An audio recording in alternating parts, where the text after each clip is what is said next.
시간의 저녁 파트너 김종석입니다. 한덕수 권한대행은 대통령 직무정지 시에는 헌법재판관을 임명할 수 없다. 권성동 국민의힘 원내대표가 오늘 이렇게 주장을 했습니다. 현재의 헌법재판소 6인 체제 아래서 대통령에 대한 탄핵 심판이 진행돼야 한다는 말일 텐데요. 민주당은 구질구질한 지연작전 아니냐 이렇게 비판했습니다. 저희가 이 소식을 준비했습니다. 그리고 오늘도 여러분의 댓글 기다립니다. 뉴스타탄 유튜브 대행방송에 의미 있는 댓글 남기시면 저희가 소개도 하고 질문도 받아보겠습니다. 멀리 가지 마십시오. 1분 뒤에 바로 돌아옵니다.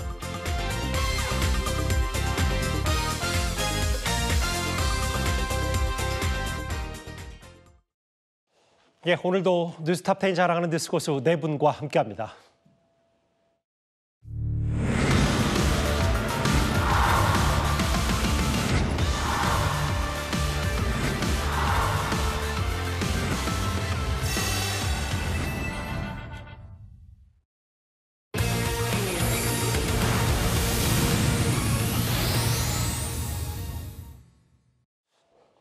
오늘 뉴스탑10은 바로 여기부터입니다. 한동훈 지도부가 붕괴되고 이제 집권 여당 국민의힘도요. 곧 비대위원장도 뽑고 수습을 해야 할 겁니다. 어제 한동훈 전 대표가 뭐라 그랬냐면 지지자들을 향해서 포기하지 않겠다고 말을 했었죠. 본인이 사퇴한 직후에 곧장 SNS에 글과 영상 하나를 올렸습니다. 바로 만나보겠습니다. 대표님. 지금 하나에서 대통령이 비상계엄을 선포했습니다.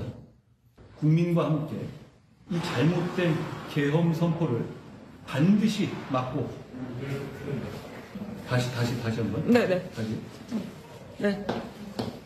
반드시 저희가 위헌적인 비상계엄을 막아낼 것입니다. 대표 이제 비상 최고위 지금 소집하신 거죠? 예. 어떤 사안 논의할 계획이신가요?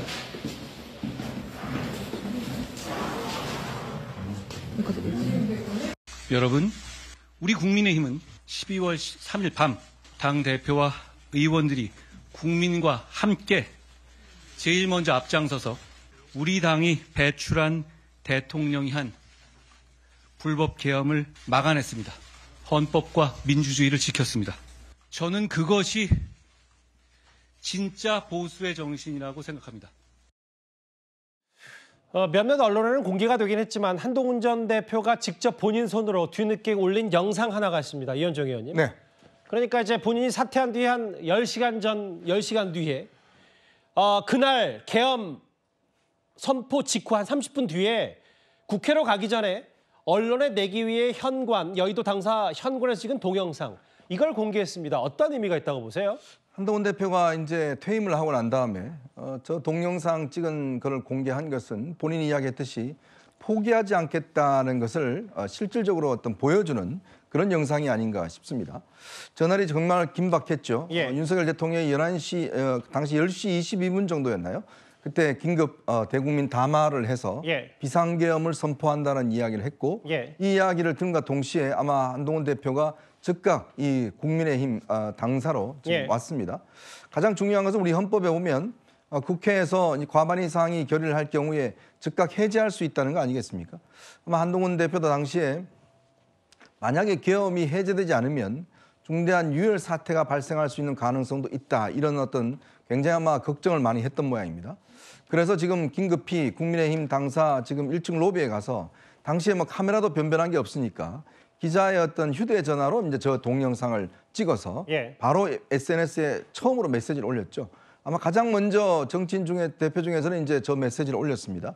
이어서 이제 이재명 대표가 이걸 막겠다라는 메시지를 올렸고, 예. 그러니까 이 한동훈 대표가 가장 먼저 여당 대표로서 사실은 지금 여당 소속의 대통령이 계엄을 선포했는데 여당 대표가 즉각 이것은 위법하다라고 이제 해제해야 된다라고 이야기했던 건 굉장히 아마 아이러니한 상황일 겁니다. 예. 그렇지만 본인 입장에서는 이 계엄 자체가 굉장히 불법적으로 이루어졌고 이것은 반드시 해제돼야 된다. 아마 그런 소신을 가지고 굉장히 빠르게 행동했던 예. 그런 장면들을 이제 보여주고 있고 바로 저 동영상을 찍고 난 다음에 이제 의원들을 모아서 국회로 들어갔지 않습니까? 예. 근데 저때 추경호 원내대표는 의원들을 전부 다 국민의힘 당사로 모여라라고 해서 의원들 한 50여 명은 저기 안에서 대기를 하고 있었고 예. 그 들어갔던 18명이 이제 결국 참여하면서 이제 해제가 됐는데 참 묘한 게 지금 와서는 일부 친윤들이 우리 90명, 즉 18명 말고 안 갔던 90명으로 똘똘 뭉치자라고 이야기를 하고 있는 그 아이러니한 상황을 지금 상징적으로 보여주고 있는 것 같습니다. 기억하시겠지만 2주 전 그러니까 12월 3일 계엄날 당일 밤에 대통령의 계엄 선포 후 집권 여당 대표가 어떤 메시지를 처음에 냈느냐가 굉장히 관심이었고 중요했었는데요. 그러면 이런 것 같아요. 이 얘기, 이 글, 이 영상을 어제 사퇴하자마자 거의 올렸다. 김재욱 대변인. 모르겠어요. 한동훈 전 대표가 이제 차기 대선에 출마할지 안 할지 저도 잘 모르겠지만 어쨌든 본인이 선택한 이 책임감 이런 것들을 정치를 더 하게 된다면 이걸 동력으로 삼겠다. 이런 앞으로의 정치적 메시지로 받아들이면 됩니까?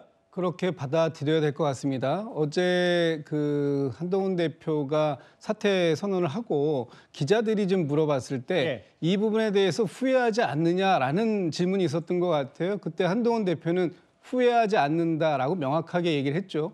한동훈 대표가 12.3 비상계엄 당시에 가장 먼저 이 비상계엄은 위헌적이고 위법적이다. 그래서 몸으로 막겠다 하는 그 모습이 굉장히 저는 인상적이었거든요. 그리고 18명의 국민의힘 의원들과 함께 국회 본회의장에 들어가서 이 비상계엄을 해제시키는 그런 모습까지 나왔고 그 밖에 지금 뭐 자료화면에 나오고 있습니다만 저 밖에 나와서 이제 국민 여러분 안심하십시오라고 했었던 그 모습이 아마 많은 국민들에게는 상당히 깊이 각인이 되어 있을 거예요. 그런데 그 이후에 저때 저 모습, 저 상식적인 모습이 사실 중간에 약간 왔다 갔다 했다라는 소위 갈짓자 행보를 하면서 한동훈 대표가 조금 뭔가 타협하려고 했던 거 아니냐 이런 식의 또 얘기가 있었고 또 지금 국민의힘 전체 주류에서는 한동훈 대표에게 배신자 프레임을 가장 강력하게 지금 씌우고 있는 입장이기 때문에 한동훈 대표가 내가 배신자가 아니다. 나는 국민을 배신하지 않았다 하는 모습을 지금 이 동영상을 통해서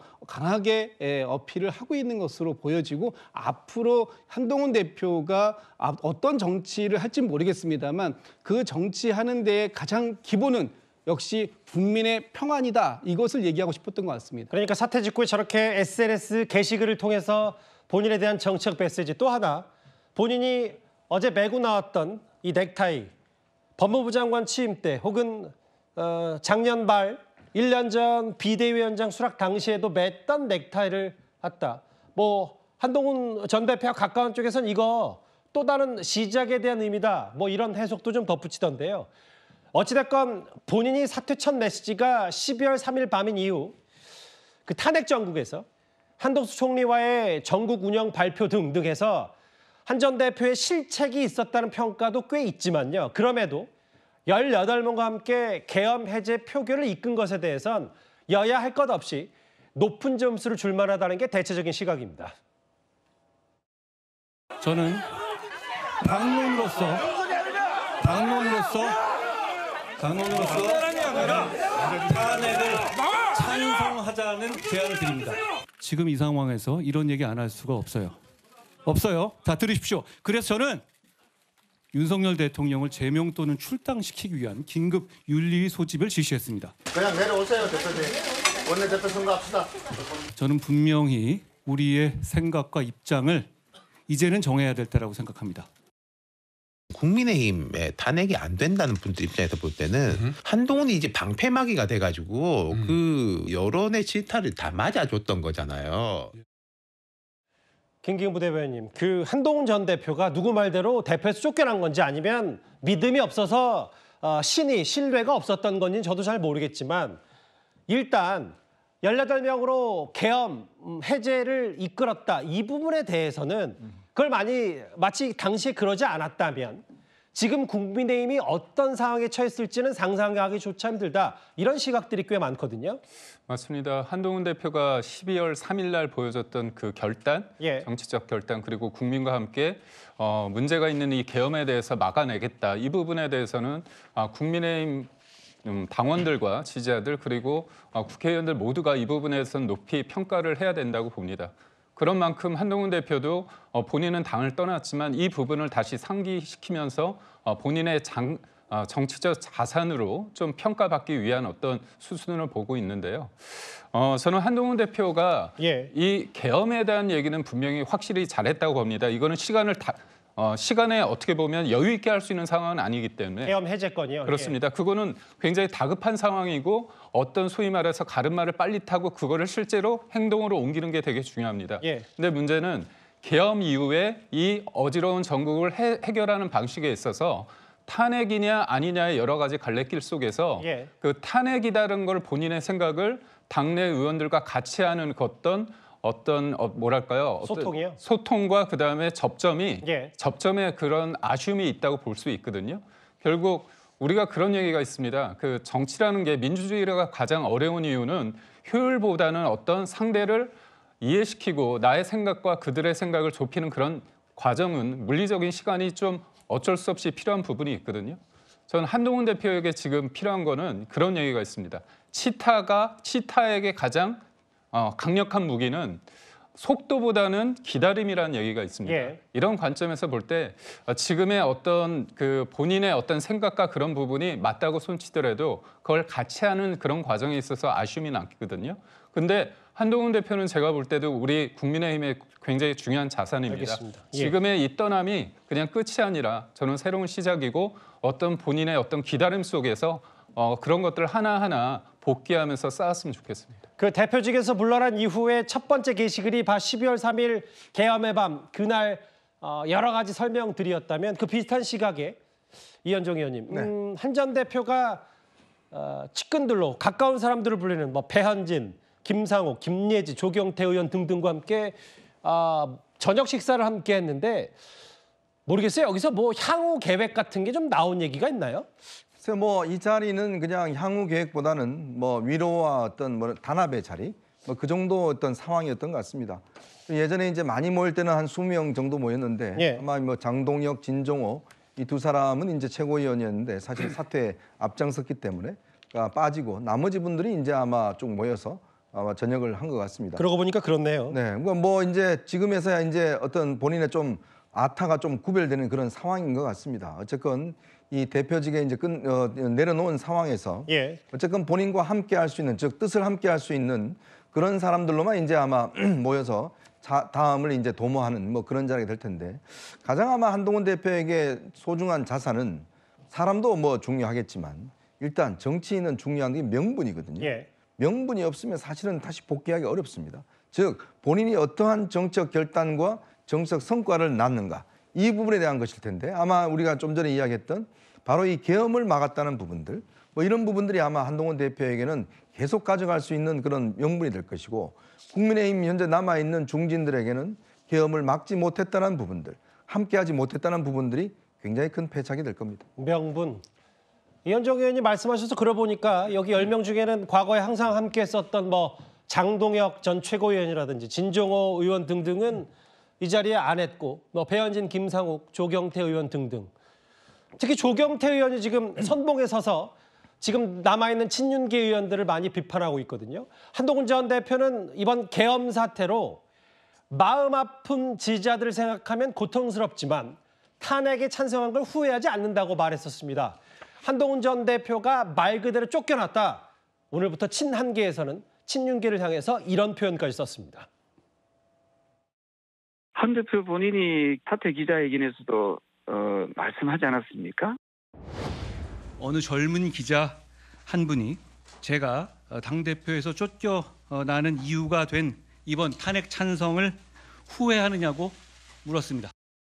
쫓겨났다는 표현이 저는 정확한 표현이다 이렇게 보고 있고요. 우리 당명이 국민의 힘이지 않습니까? 내란의 힘이 아니지 않습니까? 내란 옹호당이 돼서는 안 된다 생각합니다. 뭐 대표가 왔을 때 물병이 날아갔었다라는 얘기, 그다음에 육두문자 뭐 대표에 대해서 뭐 정신다 뭐 이런 얘기까지 있었다고 하니까 굉장히 심각한 상황이었고. 한동훈 대표 축출 과정에 윤심이 작용했다고 보십니까? 이건 뭐 삼척동자도 알 수 있는 거 아니겠습니까? 대통령께서 직무가 정지됐기 때문에 다양한 방법으로 아마 이제 한동훈 대표에 대한 축출을 생각을 하셨을 것이고 축출돼야만이 본인이 그나마 신락 같은 희망이 있다라고 생각하셨을 가능성이 크다고 생각합니다. 조경태, 쫓겨났다는 표현이 정확하고 이게 내라는 힘인가라고 원색적으로 비판했고요. 김종협, 의원총회에서 뭐 물병이 있고 육두문자도 날라왔다. 이거 한동훈 전 대표 축출에 대통령의 마음이 작용한 거는 삼척동자도 다 한다고 했어요. 어떻게 보셨습니까? 말이야 바른 말이죠. 2년 반 동안 윤석열 대통령이 집권한 이후에 정치가 사라졌죠. 그리고 민주주의도 사라졌습니다. 사실상 협상이라고 하는 것, 조율이라고 하는 것 이런 것들이 다 사라졌습니다. 그런데 윤석열 대통령은 탄핵당하는 그 순간까지 김옥균 프로젝트를 가동하고 있었던 것이 아닌가라는 생각이 들고요.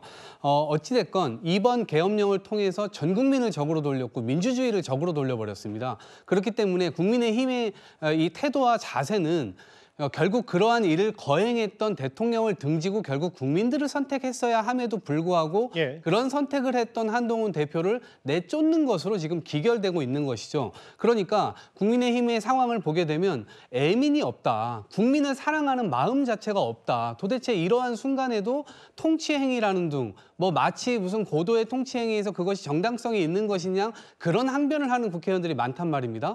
그런 상황에서 결국 올바른 선택을 했었던 한동훈 대표를 이렇게 몰아냄으로 인해서 국민들에게 스스로 쪼그라들고 있는 그런 당의 모습을 보여주는 것이 아닌가 싶고요.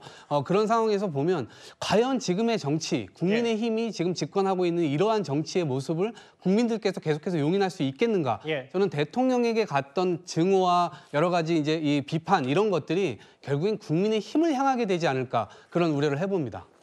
축출돼야 희망이 있다고 생각할 것이다. 이게 윤심 아니냐. 그런데 김기영 부대변인님. 좀 반대 입장, 한 전 대표의 반대 입장에서 보면 이런 것도 있어요. 그러니까 쫓겨난 게 아니라 신임을 얻지 못한 것이다. 앞서 말씀하셨던 부분 중에 한 전 대표의 메시지와 명분은 아주 훌륭하고 좋은데 왜 그럼에도 친한계 의원들 중심으로 뭐 20명 이상 세가 확장되지 않느냐 이 부분 때문에 김재원 전 최고위원이 신임 신뢰 얘기를 한 것 같거든요. 사실상 뭐 김옥균 프로젝트를 얘기를 한다면 우리가 생각할 수 있는 거는 이른바 친윤의 최고위원들이 연이어서 사퇴를 하고 친한계 최고위원 중 한 명을 소위 말해서 포섭을 해서 그렇게 한동훈 지도체제를 무너뜨린다는 게 김옥균 프로젝트 아니었습니까? 근데 사실은 사퇴를 그러니까 한동훈 체제가 무너지기 전에 지난주에 제가 알기로는 권성동 의원이 당시 의원이 인유한 최고위원을 만나서 사퇴를 하는 걸 막았다고 합니다. 뭔가 이렇게 지금 상황에서는 사퇴를 하는 것이 좋지 않다고 그런 얘기를 했거든요. 그런 차원에서 이번에 원인을 이렇게 구체적으로 얘기하는 게 과연 도움이 되는지는 모르겠지만 상황을 본다면 그러니까 권성동 원내대표는 한동훈 체제를 유지하려 했었다. 오히려 한동훈 전 대표가 이렇게 물러나는 건 친한계 때문이다 이 말씀하시는 겁니까? 꼭 친한계라고 딱 하기는 보다는 친한계 의원, 최고위원들이 봤을 때 그날의 어떤 대통령이 탄핵이 된 상황에서 보여준 그 의원총회의 자리에서 한동훈 대표가 가서 이거는 탄핵은 불가피하다 그렇게 얘기를 했는데 그 과정에서 격렬한 반발이 있지 않았습니까? 거기에서 계엄을 내가 했느냐 그리고 내가 투표를 했느냐 이 부분에 있어서 조금 강한 반발이 있었던 것 같습니다. 그 자리에서 곧바로 한동훈 대표가 나간 사이에 그다음에 장동혁 최고위원이 사직을 하겠다고 얘기를 했거든요. 그런 일련의 흐름 속인데 그게 그날만의 상황이 아니라 어떻게 보면 본인의 생각은 맞을 수 있습니다. 방향도 맞을 수 있습니다. 하지만 그 의원들과 함께하지 못했다는 그런 어떤 중지를 모으는 과정에서의 아쉬움이 좀 있기 때문에 이런 부분에 있어서 한동훈 대표가 지금 어떻게 보면 시간이 있지 않습니까? 이런 부분에 대한 어떤 본인의 아쉬운 것들을 보완할 수 있다면 저는 조기 대선이 있을 때 분명히 기회가 있을 거라고 봅니다. 특히 기억하시겠지만 한동훈 전 대표는요. 사퇴하면서 극단에 동조하면 보수의 미래가 없다 이렇게 잘라 말했었는데요. 당 밖에서는 아예 이게 이러다가 도로 자유한국당으로 돌아간 거 아니냐 이런 표현까지 나왔습니다. 국민의힘은 갈수록 구려요. 그 라인업 생각해보세요. 권성동, 윤상현, 나경원, 게다가 홍준표. 이 라인업으로 지금 어떻게 하려고 그러시는 거예요. 뭐 몇 달 뒤면 뭐 조기 대선이라는데. 그러고 그분들이 하는 말도 다 한결같이 구려요.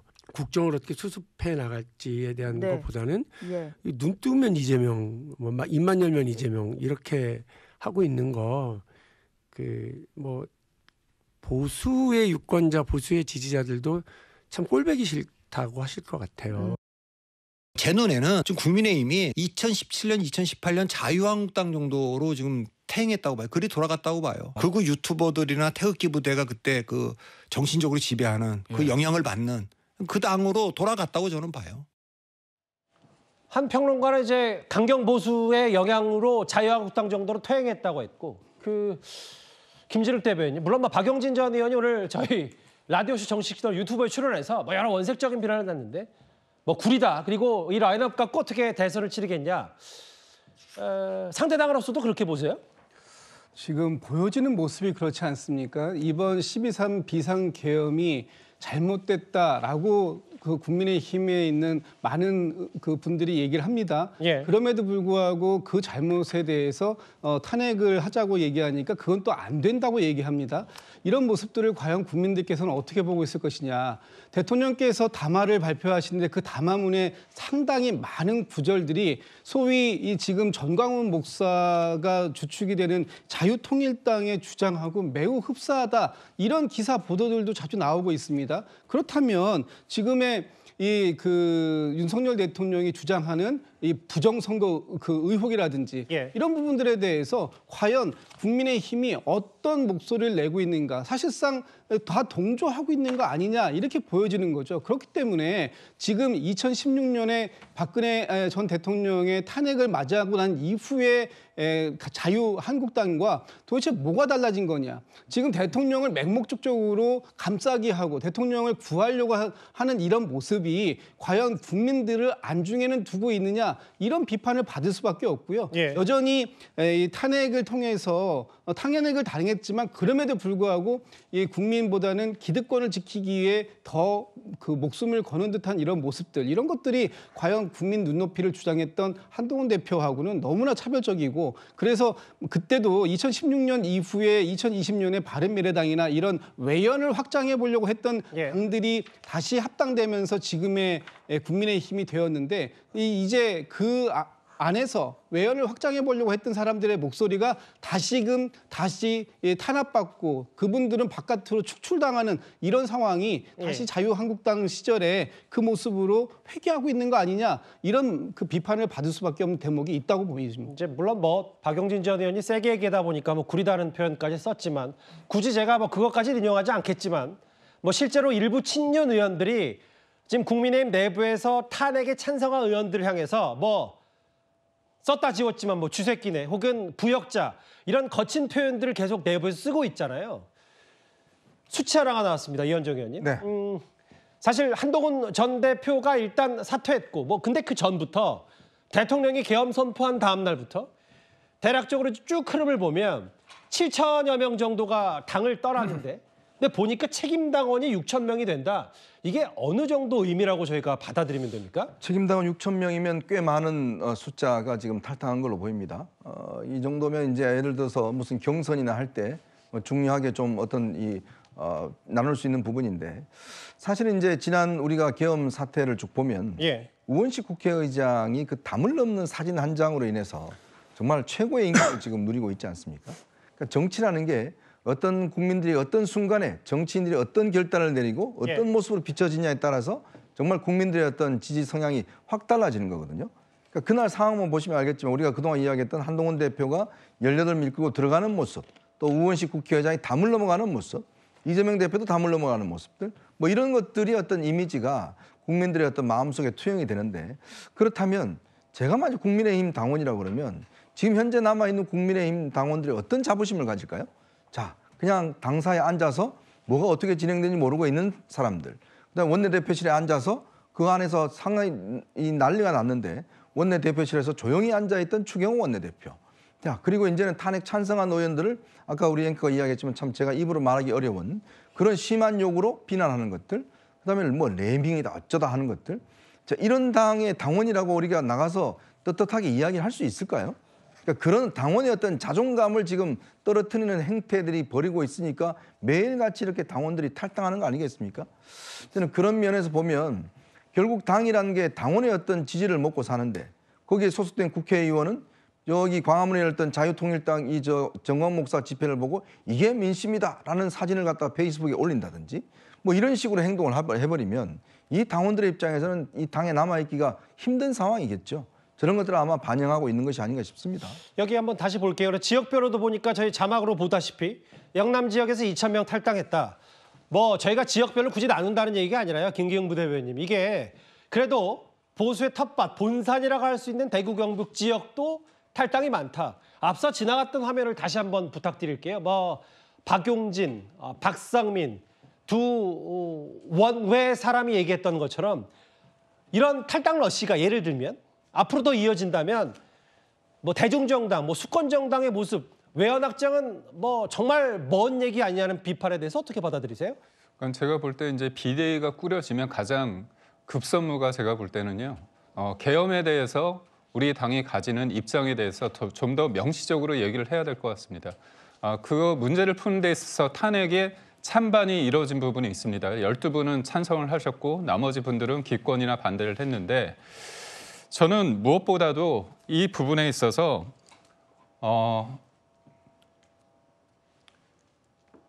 우리가 생각하는 부분에 있어서 그러니까 한동훈 대표가 나간다. 그러니까 저는 이 부분이 가장 중요한 게 뭐냐면 윤상현 의원 같은 경우는 색출이나 그런 이 부역자의 발언에 대해서 하지 말자고 얘기하는 맞아요. 그런 목소리도 있습니다. 사실 민주당이 체포 동의안, 이재명 대표의 체포 동의안이 가결되고 나서 굉장히 색출하라, 굉장히 처단한다 그런 험한 얘기가 나오지 않았습니까?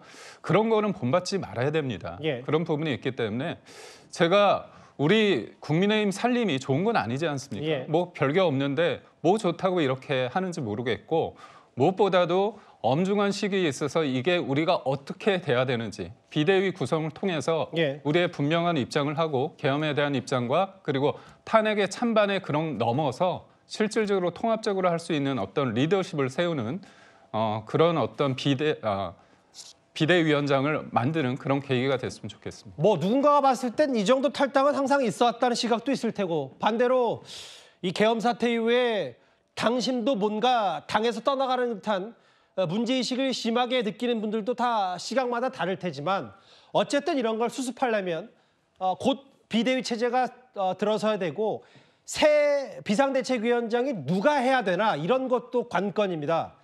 이게 지금 정치 초짜를 하자니 여러 부담이 있고 그렇다고 지금 5선 중진들을 하자니 친윤들이 또 맞자니 계엄을 막지 못한 부담도 있고 여러 가지로 좀 난관에 봉착한 듯합니다. 구체적으로 거론된 인물들이 있나요? 구체적 인물은 거론된 게 없습니다. 여러 의원님들의 의견을 종합해 보면은 일단 우리 당의 얼굴로서 적합한 분이냐 그리고 이 위기 상황을 어떻게 수습할 능력이 있으시냐 그리고 새로운 비전을 제시할 능력이 있으시냐 그리고 민주당과의 관계에 있어서 그런 날카로운 공격력을 갖고 있느냐 이런 부분이 집중 거론된 것으로 알고 있습니다. 요즘 연일 의원총회를 하고 있는 국민의힘인데 권성동 원내대표가 비대위원장 맡아달라 혹은 뭐 겸직은 안 된다.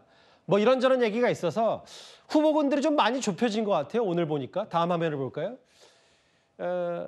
현직 의원이면 좋겠다라는 말이 많아서 어제에 비해서 이제 원희룡 전 장관 정도는 지금 후보군에서는 일단 오늘 보도를 종합해 보니까 안 보이는데 권성동, 권영세, 나경원 빨리 좀 돼야 뭔가 수습이 될 텐데요. 누가 된답니까?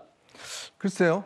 뭐 정치 초짜 이야기를 하면서 이제 중진들이 나서야 된다 이야기를 하는데 글쎄 국회의원들 5선, 6선 하신 중진들께서 자 권영세 의원은 지역구가 용산입니다. 그리고 이제 나경원 의원은 동작이죠. 가장 여의도와 가까운 데 계셨던 분 아니겠습니까? 12월 3일 날 어디에 계셨나요? 이 중진들께서? 이 중진들께서는 당사에 그냥 편안히 앉아 계셨나요? 도대체 어디에 계셨습니까? 자, 국회의장은 5선의 국회의장은 담을 넘어서 들어갔습니다. 자, 그러한 상황들이 이제 민주당에서 벌어졌습니다. 그러면 국민의힘의 소위 중진이라고 하는 분들은 도대체 어떤 판단을 내렸을까요? 나경원 의원이 이렇게 이야기하죠. 차분하게 지켜봐야 된다. 어떻게 차분하게 지켜보죠? 당장 그때 상황을 보시면 국민들이 차분했습니까? 급박한 상황이었지 않습니까? 급박한 상황에 혼자서 차분하게 지켜보자면 차분하게 지켜봅니까? 저는 정말 저런 인식을 가지고 어떻게 중진이라고 하고 살 수 있는 것인지. 더군다나 지금 권영세 의원 같은 경우도 본인도 윤 대통령과 같은 대학 선후배 관계고 또 용산의 지역구지 않습니까? 그럼 그때 그렇게 중진의 어떤 경륜을 가지신 분들이 도대체 어디에 계셨냐고요. 그 물음을 묻고 싶은 거예요. 과연 그런 분들이 자, 내가 지금 국민의힘의 위기를 해결하기 위해서 비대위원장을 하겠다라고 한다면 국민들이 뭐라고 그러실까요? 그러니까 명분이 없지 않습니까? 본인들이 그리고 정치력 이야기하는 초짜 이야기하는데 그럼 5선 6선 하는 그런 중진의 중진력은 도대체 어디서 찾을 수가 있나요? 알겠습니다. 그런 것들을 제공해 주지 못하는 이상 제가 볼 때는 저 세 분 중에 누가 나와도 국민의힘의 수습 제가 볼 때 어렵다고 봅니다. 사퇴하자마자 본인 SNS 게시글에 그날 12월 3일 밤에 여러 정황들을 공개한 한동훈 전 대표와 친이가 없었다. 한 전 대표의 소통이 부족했다는 취지의 친윤계의 반발 얘기까지. 그러게요. 새 비대위원장이 도대체 누가 될까요? 이 얘기까지 하나하나 첫 번째 이슈로 만나봤습니다. 근데 다음 주제요. 여권 잠룡들 얘기를 해보기 전에 관련 얘기 한번 하나하나 준비했습니다. 일단 다음 주제로 가보겠습니다.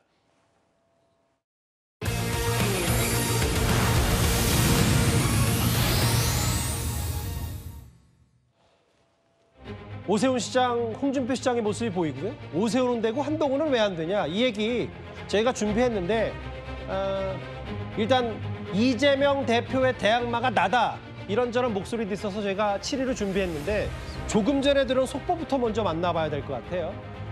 일단 여권의 여러 수습에 대한 얘기가 나오고 있지만 여전히 여권 내부에서는 이 공천 개입 의혹의 핵심 명태균 씨 입을 주목할 수밖에 없습니다. 지금 저 자막 얘기 바로 잠시 뒤에 만나볼 텐데요. 일단 오늘 민주당 박주민 의원이 명태균 씨를 만났습니다. 화면을 만나보겠습니다. 장소 변경 접견이라고 하는 거는 교도관이 참여합니다. 그리고 녹음이 이루어진 상태에서 접견을 했다는 점 말씀드리겠고요. 본인의 현재 상황과 앞으로 있을 정치 일정에 대한 본인의 생각을 주로 많이 이야기하셨고 저는 거의 들었습니다. 많은 기자분들이 궁금해하시는 거 그리고 저도 궁금해했던 거 왜 하필이면 박주민이냐 이 부분을 제가 거의 유일하게 질문을 드렸는데 그 부분에 대해서는 본인이 이제 의원 명단들을 쭉 보다가 저로 그냥 정했다는 말씀을 들었습니다. 명태균 씨가 이제 민주당이 뭐 황금폰을 넘기냐 마냐 핵심 증거가 있는 휴대전화를 넘기냐 마냐 뭐 이런 얘기가 있었는데 그 수많은 170명 되는 의원 중에 박주민 의원을 골랐다는 얘기잖아요, 명태균 씨가. 근데 앞서 잠깐 속보 나왔던 거 제가 꼭꼭 씹어서 읽어봐야 될 것 같습니다. 이 얘기예요.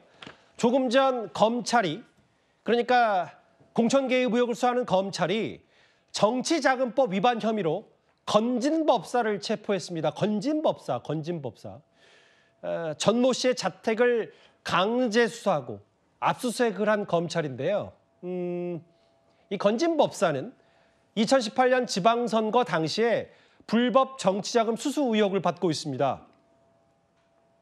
무속인이죠. 과거 윤석열 대통령의 대선 캠프에서 활동을 했었고 과거 김건희 여사가 운영했던 회사의 고문도 맡았었다. 이렇게 하니까 건진법사가 어떤 이력을 갖고 있는지가 제가 기억이 납니다. 이현정 의원님. 네. 그러면 건진법사를 검찰이 강제 수사에 나섰다는 건 이 공천 개입 의혹에 건진법사도 입김을 넣었다. 뭐 이렇게 받아들이면 되는 거예요? 뭐 일단 검찰의 구체적인 설명을 좀 들어봐야겠지만 뭔가 판도라의 상자가 열린다는 전 느낌을 지울 수가 없습니다. 검찰이 윤 대통령이 이제 탄핵 소추되니까 잇따라서 그동안 수사하고 있던 내용들을 하나둘씩 이제 꺼내 들고 있는 그러한 모습인 것 같습니다. 특히 건진법사라는 분은 사실은 이제 김건희 여사와 꽤 오랜 친분이 있는 분입니다. 그 코바나 컨텐츠에 고문을 했고요. 그리고 또 이분이 지난 대선 캠프에서 네트워크 위원회라고 하는 거기에 이제 이 위원장을 맡으면서 주로 이 종교계라든지 이쪽의 어떤 이 네트워크를 구성하는 데 어떤 일익을 담당을 했고 그리고 이분이 굉장히 네트워크가 꽤 넓습니다. 뭐 전직 고위 관료라든지 뭐 이런 분들 등등을 해서 특히 이분이 이제 무속인이라고 알려져 있는 분인데 꽤 이제 아마 그쪽 세계에서는 꽤 잘 맞춘다라고 아마 그런 이야기가 나오는 분입니다. 자, 그러다 보니까 특히 이제 건진법사란 분이 윤 대통령 부부와 꽤 가깝다는 소문이 나면서 뭔가 이분을 통해서 뭔가 여러 가지 어떤 공천이나 등등의 어떤 민원을 했던 그런 정황도 있고 또 그 전에 이미 2018년도에 지금 이 지방선거 때 한 거 아니겠습니까? 아마 명태균 씨도 이 건진법사 이야기를 꽤 언급을 한 것 같아요. 그런 면에서 아마 이제 건진법사에 대한 수사가 일단은 현재 2018년 지방선거에 공천 대가로 돈 받은 부분에 대해서는 수사가 될 거지만 추가 수사 여부에 따라서는 실제로 이 수사의 범위가 굉장히 넓어질 수도 있다라는 그런 추측을 할 수가 있겠습니다. 무속인 건진법사도 검찰의 강제 수사 대상이 됐다. 이동학 의원님. 네. 저도 좀 기억을 되돌아보니까 건진법사가 과거 캠프 시절에 윤 대통령, 당시 윤석열 후보와 함께 뭐 어깨동무하는 사진도 올라와서 그 정도로 대통령, 당시 대선 후보와 친분이 있어? 이런 부분도 저희가 당시 뉴스탑10에서도 얘기했던 기억이 났어요, 지금. 그렇습니다. 그러면 이게 지금 사실 명태균 씨, 뭐 김영선 전 의원, 공천 개입 의혹의 핵심은 김영선 전 의원이 공천받는 대가에 중간에 명태균 씨가 있고 그게 김건희의 입김 아니었냐, 뭐 이런저런 얘기인데 물론 2018년 관련 검찰의 강제 수사지만 이 건진법사라는 사람이 갖고 있는 상징성과 무속인에 대한 신분 이런 것 때문에 글쎄요, 뭔가 아까 얘기했다시피 조금 더 수사가 확대될 가능성도 있어 보이고요. 당연하죠. 지금 아마 이 뉴스를 지켜보시는 시청자분들께서는 에게 이제 와서 저거요, 이미 굉장히 많은 문제 제기가 있었고 야당에서도 있었고 언론에서도 있었습니다. 그런데 역설적이게도 건진법사 스스로 그렇게 언론에 날 때마다 대통령과의 친분을 과시할 수 있는 수단으로 쓰였던 겁니다. 그래서 2018년 지방선거에 대한 공천권뿐만 아니라 저는 다른 측면에서 이권 개입이 2022년도 대통령 선거 이후에 굉장히 많아졌을 수 있을 것이라고 생각을 합니다. 그런 측면에서 보면 검찰이 왜 이제 와서 이걸 만지지? 그동안 혐의를 다 포착하고 있었을 텐데 이제 와서 대통령이 탄핵당하니까 이제 와서 움직인다라는 느낌을 좀 주는 것이거든요. 그런 차원에서 보면 검찰도 약간 좀 비판받을 수 있는 소지가 있다라고 보고요. 오히려 그거를 털어내기 위해서는 이 건진법사가 대통령 부부 이 이름을 팔아가지고 도대체 무슨 일을 벌였는지 지금 혐의는 2018년도 지방선거라고 되어 있지만 2022년 이후에 지금 2년 반 동안 건진법사가 무슨 짓들을 저질렀는지에 대해서 분명히 이 부분은 밝혀야 된다. 그리고 그걸 밝혀서 결국에는 연결이 윤석열 대통령 부부 내외까지 올라가는 거 아니겠습니까? 그런 것들을 이 부부가 알았는지 묵인했는지 이런 부분들까지도 결국 파헤쳐져야 되는 것 아닌가 생각합니다. 이거는 캠프에 같이 계셨었던 건진법사 캠프랑 같이 계셨다는 건 아니고 윤석열 캠프의 김기웅 부대변께서 활약을 하셨었으니까 뭐 반론 차원에서라도 뭘 좀 여쭤봐야 될 텐데 이제 왜냐하면 검찰의 건진법사가 강제 수사 대상이 됐다는 것 자체가 뭐 혐의가 확실하다 이걸 뭐 입증하는 건 당연히 아니고 좀 조심스럽긴 한데 공천 개입 의혹과 건진법사 그리고 과거 커버라 컨텐츠의 고문 역할을 했다. 그 캠프 내에서도 여러 가지 얘기는 분명히 당시에도 논란거리는 있었던 기억이 있거든요. 사실 지금 앵커께서 말씀하시는 어깨동무 그 부분에 대해서 제가 좀 설명을 드리자면 사실 그때가 대통령이 당선이 된 후 그때 그때 저희 선거 캠프가 있던 빌딩을 10몇 층짜리 빌딩을 다 돌았습니다. 수고했던 사람들을 했는데 네트워크 본부에 갔는데 그 이른바 이제 건진법사라는 분이 대통령을 좀 안내하면서 손을 뒤에서 이렇게 좀 올린 부분입니다. 그러니까 캠프에서 네트워크 본부 역할을 했었나요? 그러면 그 건진법사가? 그러니까 그 안에서 역할을 했는데 제가 그 본부장이라고 말하는 게 그게 맞는지는 모르지만 거기에서 일정 부분 역할을 했습니다. 근데 거기에서 이른바 이제 어깨동무를 했다는 건 제가 볼 때는 좀 과한 얘기인 것 같고요. 왜냐하면 어깨동무는 저도 많이 했습니다. 사진 찍으면서도 했고 그 대통령이 이렇게 인사를 사람들 하는데 뒤에서 뭔가 소개를 하면서 손을 올린 장면이 이제 돼서 그 부분에 대해서 뭔가 굉장히 실세 아니냐, 뭔가 유력한 어떤 권한을 행사하는 거 아니냐 그런 얘기를 했고요. 사실 선거 초반에 야당에서 이 부분을 굉장히 집요하게 문제 제기를 했는데 그 이후에 후속적으로 나온 건 없습니다. 근데 아무래도 이분이 뭐 여사와의 관계나 아니면 그 이후에 언론이 어떻게 보면 실체적인 걸 떠나서 언론이 대통령과 뭔가 관계가 있다고 하다 보니까 그 이후에 그런 상황을 가지고 뭔가 사람들로 하여금 내가 그런 위치에서 뭔가 영향력을 행사할 수 있다 이런 식으로 했을 수도 있겠죠. 그렇지만 그 부분에 있어서 실제로 뭐 어떤 자리를 대가로 해가지고 돈이 오고 갔는지 여부에 대해서는 저는 뭐 아는 바는 없습니다. 예. 갑자기 지금 TV 켜신 분들은 저게 계엄 사태와 관련 있냐라고 생각하신 분들인데 이건 계엄 사태와는 별개고 검찰이 정치자금법 위반 혐의 그러니까 명태균 씨 관련 공천계 의혹과 관련해서 건진법사를 체포했다. 이 소포까지 한번 만나봤습니다. 글쎄 명태균 씨 관련 아까 뭐 이현정 의원 표현을 빌리자면 또 다른 차원의 판도라의 상자가 열리는 거 아니냐라는 관측도 나왔는데 또 대통령 탄핵 이후에 헌법재판소로 공이 넘어간 이후에 이런 수사 속보가 나와서 또 의미심장하게 짚어봤죠. 원래 저희가 준비한 얘기로 좀 돌아와 보겠습니다. 최근에 뭐 명태균 씨가 오세훈 시장, 홍준표 시장을 가리켜서 여러 비판 목소리를 냈고 이 두 사람도 지지 않고 바로 맞받아쳤었는데 이건 이제 계엄 얘기거든요. 김진욱 대변인님. 네. 최근에 홍준표 시장이 탄핵 찬성한 사람들 당원권 뭐 2년씩 정지해야 된다고 했다가 오세훈 시장도 사실은 일주일 만에 질서 있는 퇴진 외쳤다가 탄핵 찬성으로 돌아섰거든요. 그랬더니 오세훈 시장에게는 나름대로 사정이 있을 것이라고 했고 한동훈 전 대표에게는 엄청난 비난을 퍼붓고 이것 때문에 오늘 말들이 많았어요. 그러니까 저게 참 저걸 뭐라고 얘기할지 모르겠습니다만 그동안 홍준표 시장이 일관되게 한동훈 전 대표를 공격했지 않습니까? 그중에 가장 심한 공격이 뭐였냐면 대통령을 팔아먹었다 이런 배신자 프레임을 씌운 거였어요. 이런 사람들과 어떻게 같은 당에 있냐. 다 나가라. 그리고 이번에 찬성표를 던진 사람들도 다 나가라. 못 나가겠으면은 쫓아내야 된다. 뭐 이런 식으로까지 얘기를 했는데 예. 그 기준이 달라졌다라는 거잖아요. 광역자치단체장들 중에 1차 투표에서는 뭐 반대했지만 2차 투표는 불가피하다. 이제는 탄핵에 찬성해야 할 때다라고 얘기했던 분이 오세훈 시장 말고도 몇 분 더 계시죠. 그런데 그분에 대해서는 왜 다른 기준과 다른 잣대로 비판을 안 하느냐라고 했더니 그 찬성한 것은 유감이지만 나름대로 사정이 있을 것이다. 그러니까 누구의 사정은 이쁘게 봐주고 누구의 사정에 대해서는 옳은 말임에도 불구하고 그것이 국민들의 일반적인 눈높이와 같음에도 불구하고 그건 잘못됐다라고 얘기하면 홍준표 시장이 얘기하는 그런 기준이라는 것은 고무줄인가 이렇게 판단할 수밖에 없는 거죠. 물론 뭐 지금 당내 상황에 대한 수습 얘기도 하고 내가 이재명의 대항마다 이재명 대표의 대항마다 뭐 오세훈, 홍준표, 안철수, 뭐 유승민, 이준석, 범 여권의 인물들이 지금 너도 나도 얘기를 하고 있는데 오늘 또 오세훈 시장 관련 일부 친한계 인사들의 홍준표 시장 반발 얘기까지 길지 않게 그리고 조금 전에 있었던 건진법사 체포 얘기까지 속보로 만나봤습니다. 이제 다음 주제는 계엄의 구체적인 전말들이 계속해서 하루에 하나씩 중요한 얘기들이 드러나고 있습니다. 이제부터 다음 주제에서 만나보겠습니다.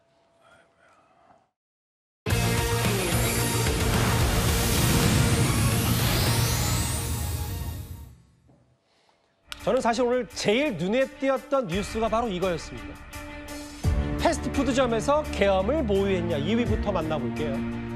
이 계엄 사태와 관련해서 최근에 갑자기 급부상한 그러니까 논란의 중심에 선 인물이 있습니다. 바로 전직 정보사령관입니다. 아시는 것처럼 통상 계엄은요. 옛 보안사 그러니까 지금의 방첩사가 주로 주도를 하는데 왜 대테러 임무에 관여하지 않는 정보사령부가 이번 계엄 사태 전면에 섰을까? 그런데 계엄 이틀 전에 특정 장소에서 전현직 정보사령관이 계엄을 모의한 정황이 포착됐습니다. 정보사는 원체 비밀스러운 부대이기 때문에 일반 군인 장군들도 정보사의 실체를 잘 몰라요. 평상시는 북한에 대한 정보라든가 북한과 관련된 공작, 암살 등 아주 그러한 비밀스러운 일을 하잖아요. 노상원 장군 같은 경우는 정보사에서 잔뼈가 굵었고 정보사령관도 했고 청와대에서 경호실에서 차장까지 원스타트 했었고요. 이런 메커니즘을 누구보다도 잘 아는 인물이고 윤용현 장관하고 친하다 보니까 핵심적인 역할을 했다는 제보들이 많이 있습니다. 노 전 사령관이 극우 유튜버의 자료를 건네면서 부정선거 관련해서 선관위 서버를 확보하라는 지시를 했다. 이런 제보도 받으셨다고요? 그거는 이미 11월 달에 부정선거 관련 극우 유튜브를 이것만 잘 분석이 되면은 뭐 이렇게 부정선거 이런 걸 하긴 할 수 있다. 서로 주고받았던 것 같고요. 그리고 이제 12월 1일 날 만나서 계엄이 있을 것 같다. 그때 이제 이런 걸 확보할 필요가 있다라고 했는데 그때 이미 계엄 얘기가 나오고 그랬던 거죠. 장군 출신 민주당 김병주 의원의 주장입니다. 시점을 계엄 이틀 전으로 가볼게요. 지난 1일 낮 12시쯤 경기도 안산에 있는 한 패스트푸드점입니다. 저희 채널A 취재 카메라가 잠깐 외경을 담아왔습니다. 바로 이 장소예요. 그냥 보통의 지나가다가 손쉽게 볼 수 있는 패스트푸드점입니다. 여기서 계엄 이틀 전에 저렇게 환한 곳에서 다시 볼게요. 24시간 여는 저 패스트푸드점이네요. 이현정 의원님. 네. 이틀 전이었습니다. 여기서 전현직 정보사령관과 정보사서력의 A대령, B대령이 중앙선관위에 서버 확보를 지시했다. 해당 패스트푸드점에서요. 이 얘기가 나왔어요. 최근에 아마 그런 기사를 기억하실 겁니다. 군 정보사라는 게 이게 주로 이제 외국에도 많이 나가 있어요. 블랙 요원들이 있습니다. 예. 특히 이제 북한에도 있고요. 그러니까 이 요원들이 이제 이 대북 관련된 정보 첩보들 입수를 하는데 그 명단이 이게 유출이 돼서 북한 측에서 이 명단을 가지고 있다라는 게 국정원 해커에 의해서 적발이 됐습니다. 그래서 외국에 나가 있는 이 정보사 요원들을 전부 다 소환시켰습니다. 정말 우리의 어떤 중요한 정보 자산들이 다 북한에서 공개가 된 것이죠. 그래서 아주 난리가 한번 난 적이 있습니다. 예. 근데 이 정보사라는 게 주로 이제 정말 대북 정보를 주로 수집하는 아주 특수한 임무를 가진 그런 정보사입니다. 자, 그런데 저는 이 과정에 보면 일단 예비역이라고 하지만 일단 민간인이 있지 않습니까? 그렇죠. 왜 민간인이 이 계엄령 발동에 관여를 했는 것인지 저는 정말 이거는 이해할 수 없는 일이라고 보여져요. 그러면 이분이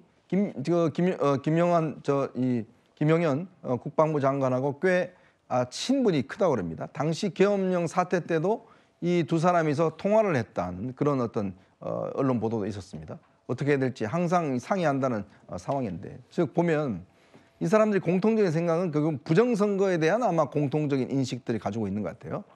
그래서 이 정보사령관이 지금 이제 여기서 회동을 했고 아마 구체적인 이제 선관위에 들어가서 뭘 확보할지 뭐 등등에 대한 아마 논의를 했고, 저는 여기 또 하나 이제 이해할 수 없는 부분이 이 정보사의 산하의 HID라는 게 있습니다. 특수부대잖아요. 특수부대입니다. 사실은 이제 주로 요인 암살 등을 전문으로 하는 특수부대인데 예. 지금 현재 나오고 있는 보도에 따르면 이 특수부대 요원들 한 30명, 이 30명 중에서는요 현역도 있고 예비역도 있다고 그래요.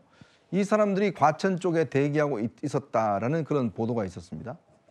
자, 그렇다면 도대체 현역인 지금 정보사도 문제가 되는데 왜 전직 정보사령관이 이 계엄이란 중요한 국가적 기밀을 다루고 이걸 논의하고 또 거기에 있는 HID 요원들을 왜 동원한 것인지. 이 HID 요원들은요 기본적으로 이 정말 요인 암살, 뭐 대테러 이런 것들을 하는 정보부서인데 예. 이거하고 계엄령하고 무슨 상관입니까? 저는 그래서 이 부분이 이번 계엄 사태에서 가장 제가 의문을 품고 있는 그 지점입니다. 왜 노상원, 이분이 박근혜 전 대통령 때 정보사령관을 했거든요. 맞아요. 근데 왜 이분이 지금 이 상황에서 민간인이 여기에 개입했으며 왜 HID가 동원됐는지 이 부분은 아마 수사를 통해서 철저히 밝혀야 될 겁니다. 사실 장소가 주는 그 특징 때문에 뭔가 혹해서 그렇지, 사실 왜 아무리 과거 예비역 그 정보사령관이라고 하더라도 왜 민간인이 저런 역할을 했냐. 패스트푸드점 이 계엄 이틀 전에 노상원 전 정보사령관의 한 인터뷰 내용은 그랬습니다. 얼마나 다급했으면 선관위부터 제일 먼저 투입 지시했겠냐. 선관위가 부정선거 증거 없앨까 봐 그랬다. 또 다음 한번 볼까요? 전직 그 정보사령관의 얘기. 아무리 자기가 노력을 하고 진정성 있게 해도 실제인지 조작인지 제대로 여론이 나오는 건 아닌 것 같다. 그 이도학 의원님. 이 얘기는 정보사 수사팀이 아예 계엄 선포 이후에 부정선거 의혹을 제대로 한번 해봐서 뭐 서버 폭발을 막기 위해 먼저 갔다. 뭐 이런 얘기를 하는 것 같아요. 그러니까 처음부터 저거는 계획되어 있었다라고 봐야 되고요.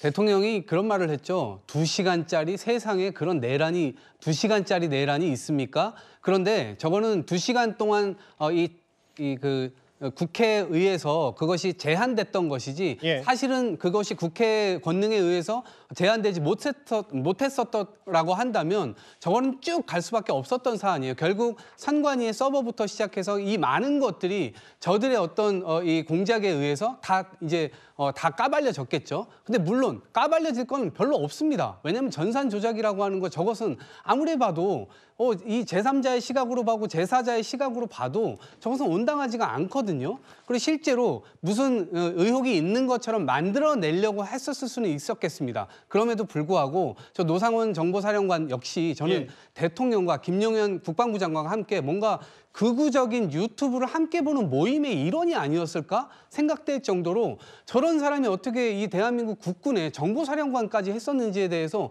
도무지 이해할 수 없는 측면이 있고요. 저런 것들도 사전에 다 준비됐었다라고 하는데 실제적으로 저런 것들이 이제 이행됐었다라고 하면 정말 대한민국 자체가 코미디로 그냥 끝날 그런 판입니다. 그러니까 개엄 이틀 전에 뭐 햄버거를 먹으면서 했던 뭘 먹으면서 했던 뭐 여러 현직 대령들과 함께 뭘 나눴다. 계속 나오는 얘기가 이거예요. 김기웅 부대변인님. 네.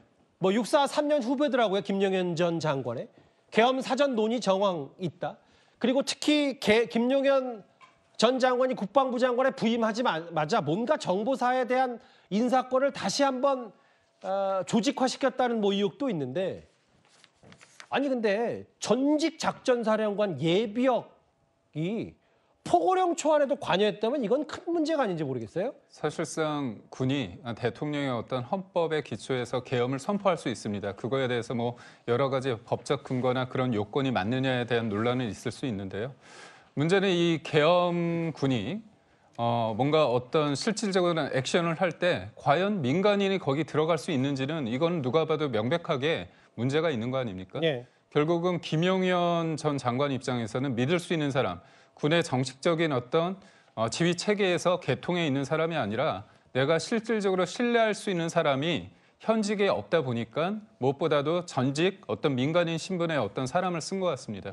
이런 측면에서 봤을 때 내용도 내용이지만 형식적인 어떤 절차를 봤을 때 이거는 계엄의 어떤 문제가 있다는 위법성에 좀 위법하다는 측면에서 봤을 때 하나의 사례가 될 수 있거든요.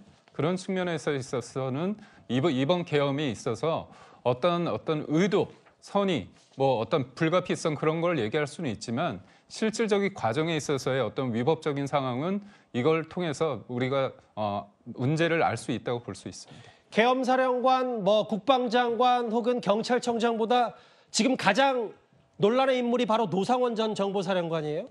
경찰이 구속영장을 신청했으니까 구속 여부도 결정이 될 텐데 이 노상원 전직 정보사령관 관련된 의혹 또 하나 있습니다. 국회의원 체포조, 그러니까 HID로 불리는 특수부대에 대해서 야당 의원이 이런 주장까지 내놨습니다.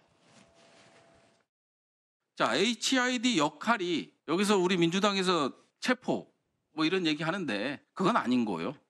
명확하게 아닙니다. 뭔지 아시죠? 제가 이 질문의 의도. 잘 모르겠습니다. HID 임무 수행할 때 뭐 입고 들어갑니까? 임무에 따라 다릅니다. 제가 공작대장 했었습니다. 실제 HID 갔다 왔고요. DMZ 돌파 훈련할 때 갔다 왔고요. 자, 초소부터 인민군 복장 입습니다. 이거는 조금 다른 거죠. 소요. 이쪽으로 저는 이해하고 있어요. 과거 HID 출신이었던 부승찬 의원의 주장은 뭐냐면 이 논란의 정보사가 계엄 3주 전부터 인민복을 납품받았고 내가 HID에서 근무했다 보니까 이게 HID가 체포조가 아니라는 걸 직감했다. 다음 화면을 볼게요. 그 얘기를 하면서 여기에도 또 노상원 전 정보사령관의 이름이 등장하고 돼지 부대로 알려진 HID와 암살조 등이 사실상 도정과 통제를 했다. 모르겠어요. 그러니까 대통령은 2시간짜리 내란이 어딨냐. 야당 경고성 계엄이었고 실제로 나중에 국회가 계엄 해제라고 하니까 다 빼지 않았냐 했지만 투입된 인력과 병력들이 전 돼지 부대 처음 들어봤는데 이런 특수부대와 관련 있는 인물들이다. 이게 민주당의 주장이에요. 지금 민주당에만 주장인 게 아니라요. 지금 수사 과정 속에서 하나둘씩 속속 이 진실이 밝혀지고 있는 중 아닙니까? 좀 전에 중앙선거관리위원회 여기 같은 경우에는 제가 볼 때 이번 계엄의 제1 목표물이었다. 목표 지점이었다라고 보여지고 국회는 사실상 계엄을 해제시키지 못하는 그런 용도로만 봤다는 것 같아요. 왜 그러냐? 대통령께서 처음에 계엄을 선포했던 담화에선 저는 그 답이 있다고 봅니다.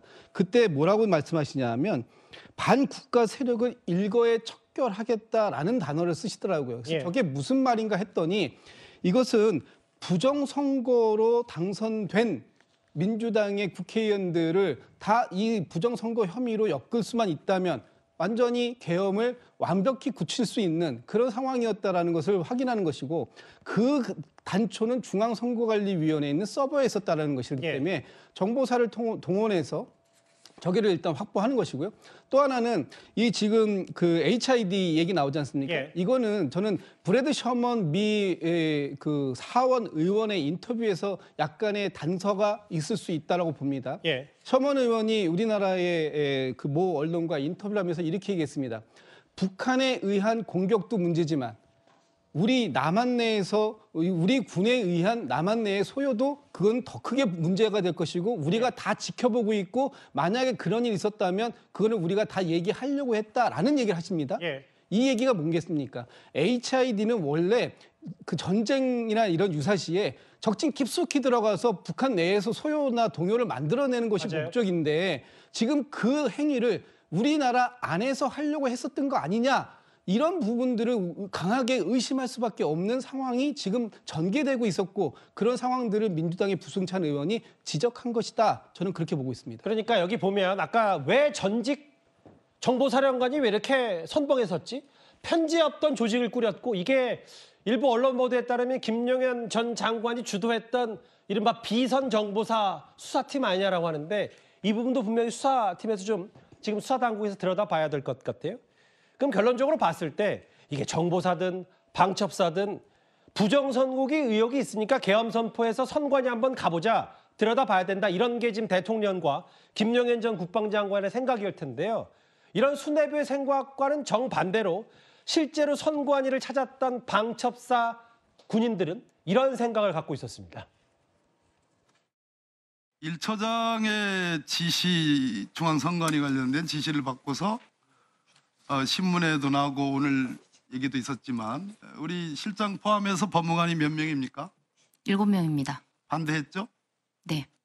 이유가 뭐죠? 적법한 절차에 따라서 이루어져야 된다는 것이 주요 이유였습니다. 그리고 이렇게 위법하게 증거를 수집하게 되면 위법한 수집 증거가 되면 물론이고 그러한 행위를 한 인원들이 처벌받을 수 있음을 이야기하였습니다. 대령입니다. 윤비나 대령, 방첩사 법무실장. 적법하지 않다는 이유로 본인이 제대로 선관위를 들어가지 않았다는 취지의 얘기를 해서 어제 오늘 좀 많이 주목을 받았고 실제로 몇몇 병력들은 과천 선관위에 들어갈 때 아예 시간을 끌었다고 했잖아요. 라면 먹고 커피 마시면서. 글쎄요. 그래서 이런 방첩사와 정보사가 주도했던 선관위 이 부분에 대한 계엄 선포에 대한 직후 얘기, 행동들을 뜻을 이루지 못했다는 관측들도 좀 많아서요. 군에서 전직 국방장관의 사진이 사라졌어요. 비상계엄 사태 이후 모두 철거됐다. 이 부분도 좀 상징하는 바가 있습니다. 아무래도 그렇죠. 왜냐하면 지금 국방부 장관이었는데 갑자기 수사 대상이 되어 있고 본인이 4일날 사임을 했습니다. 그런데 지금 사실은 국민의 공적이 되어 있어요. 그러니까 국군이라고 하는 건 뭡니까? 나라 국자를 써서 나라의 군대, 또 국민의 군대입니다. 그런데 그러한 군대가 민의의 전당이라고 하는 국회까지 이 군홧발을 짓밟으며 들어왔고 유리창까지 깨가면서 총을 겨눴지 않습니까? 물론 총이 한 발 안 날아간 건 너무나 큰 다행입니다만 이러한 국방부 장관이 과연 이 군대에서 믿고 따라야 될 만한 그런 상관이라고 얘기할 수 있겠습니까? 한 가지 또 생각나는 장면이 이번 일을 함께 도모했었던 방첩사령관이었죠. 여인영 방첩사령관. 국회에서 몇 개월 전에 전두환 사진을 왜 방첩사령부에다 걸어놨냐라고 얘기를 하니까 자기도 모르겠다.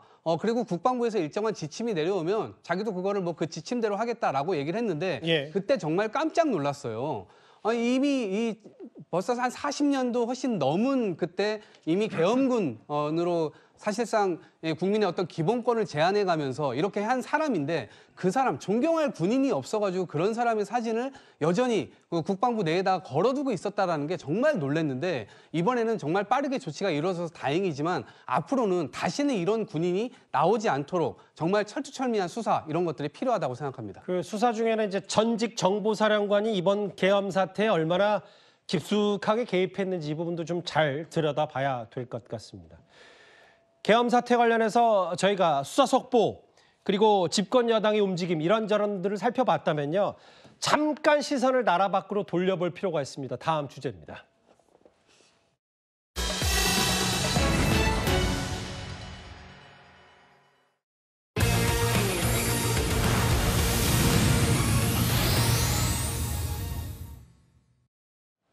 이분 얼굴 좀 익숙하실 겁니다.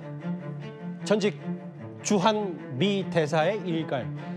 2주 전 계엄 사태 이후에 환율 혹은 주식시장 등을 해서 우리 경제에 미친 악영향이 적지 않습니다. 지금도 마찬가지고요. 그런데 트럼프 1기 정부에서 주한 미국 대사를 지냈던 해리스 전 대사가 이번 계엄 사태를 이렇게 바라보고 있는 것 같습니다. 먼저 그 전에 조태열 외교부 장관의 최근 목소리부터 듣고 오겠습니다.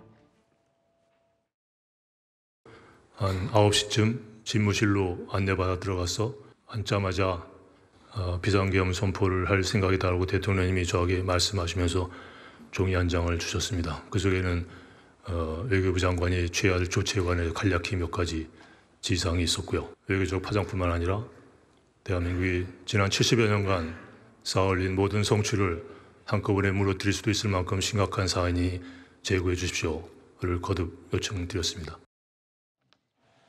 외교부 장관이 가장 적극적으로 반대했던 계엄이지만 대통령의 결단을 막지 못했죠.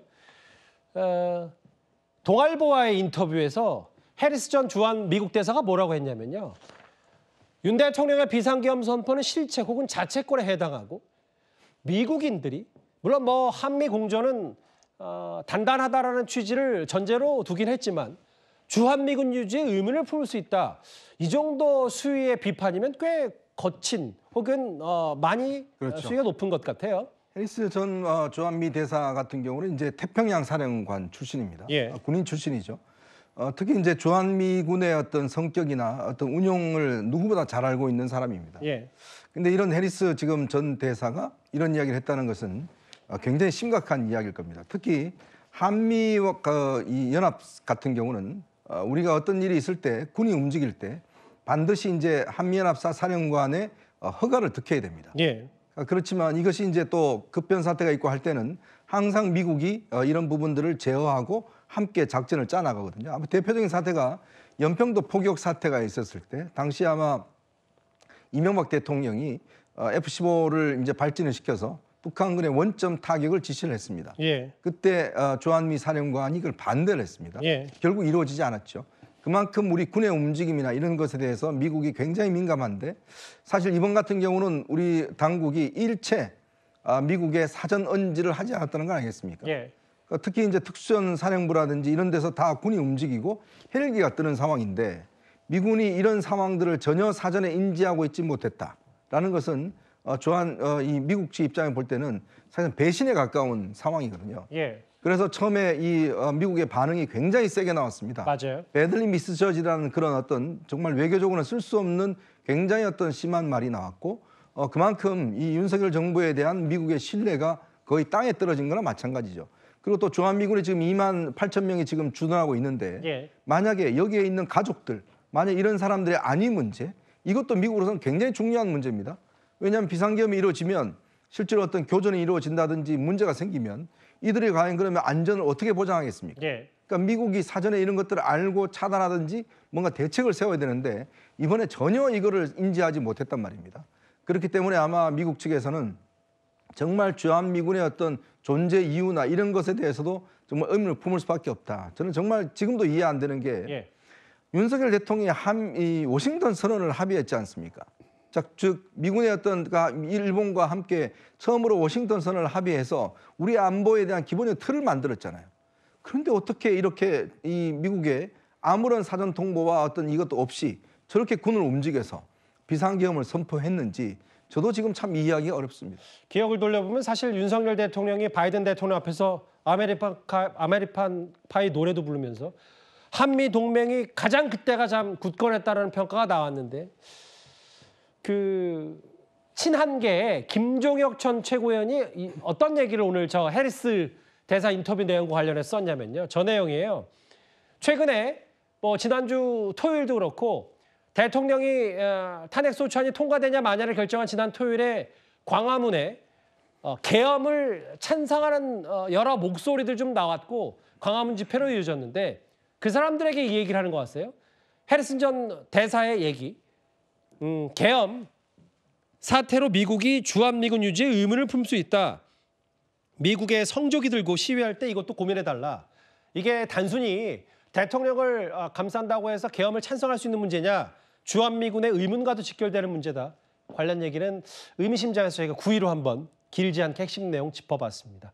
그러면 저희가 준비한 뉴스탑 10 1위로 가보겠습니다.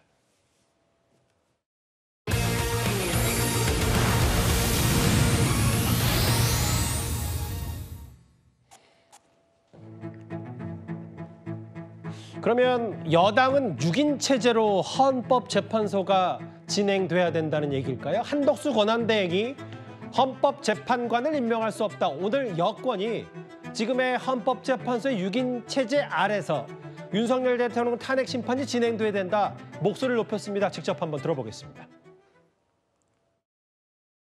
과거 황교안 대통령 권한대행도 탄핵안이 헌재에서 최종 인용된 이후에 이선에 헌법재판관을 임명한 전례가 있습니다. 당시 민주당은 황교안 권한대행의 헌법재판관 임명권 행사는 민주주의의 훼손이라고 비판한 바가 있습니다.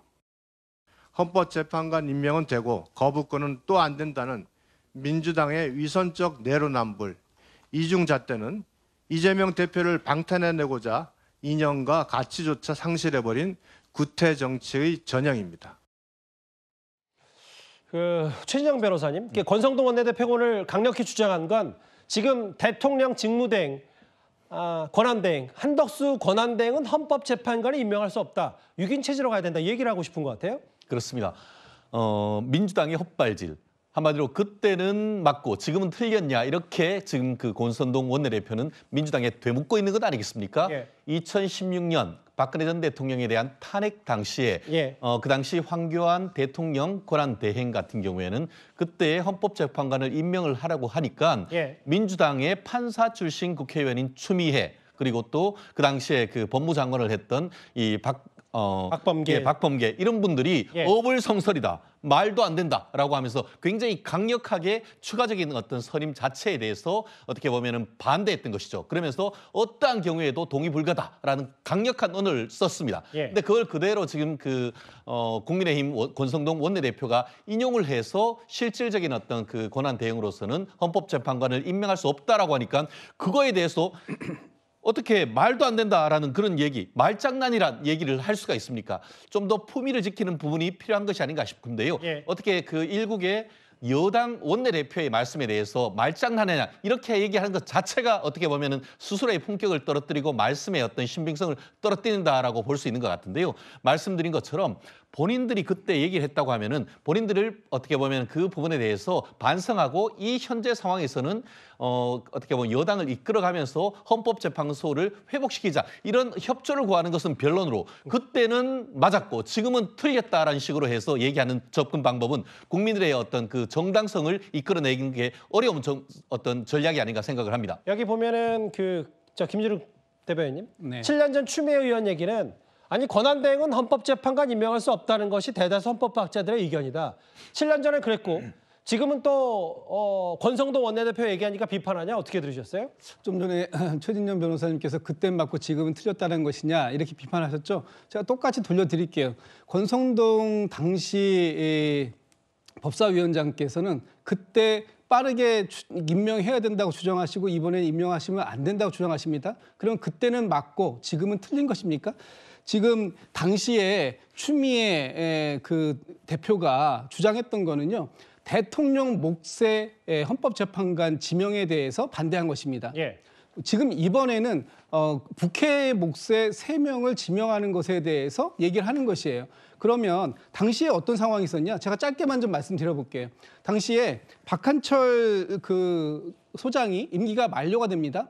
그럴 때 그 권성동 그 당시에 법사위원장께서 1월 말부터 그때 탄핵 기간 중입니다. 심리 중이었어요. 그때 1월 말부터 빠르게 지금 이걸 임명해야 된다라고 얘기를 했습니다. 그러고 나서 이 권한 대행이 국회 몫도 아니고 대통령 몫을 지명하는 것이 맞느냐 하는 이거는 위헌성이 있다라고 해가지고 그걸 반대를 한 거예요. 그리고 지금 그때 당시에 또 이정미 재판관은 국회 몫이 아니 그 대법원장의 몫이었습니다. 예. 그분은 나중에 임명이 돼요. 그러면 권한 대행이 국회의 몫을 이번엔 3명이 다 하필이면 공교롭게도 국회 몫이죠.